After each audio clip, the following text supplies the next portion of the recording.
Ал эми Караханилер мамлекетинин чыныгы негиздөөчүсү, чигилдердин башкаруучу уругуна таандык үй-бүлөдөн чыккан Саттух Бура Карахан болгон.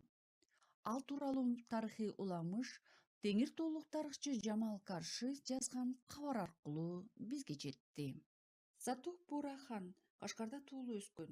Ошол кезде Кашкар аймагын анын атасы Басир Арслан хандын бир тууганы Огулчак Кадыр хан бийлеп турган эле, дейт Жамал Каршы.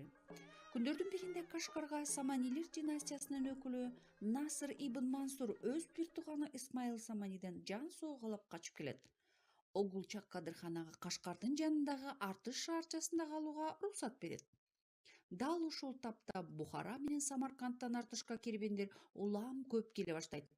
Насыр ибн Мансур кербендер менен келген товарлардан Огулчак Кадырханга көптөгөн белек-бечкегин берип атып, көңүлүн алат. Акыры Артышта мусулмандар үчүн жума намазга жыгылчу чоң мечит курдурууга уруксатты алууга жетишет. 12 жашар Саттух Бура хан бир күнү Кашкардан Артышка келип, кербендердин товарын көрмөкчү болот. Аны Артышта Насыр ибн Мансур ардактап тосуп алат.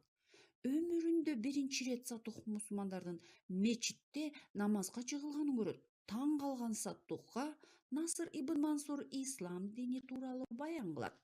Саттухка бул жаңы дин жагып калат да теңирчиликтен баш тартып исламга өтөт.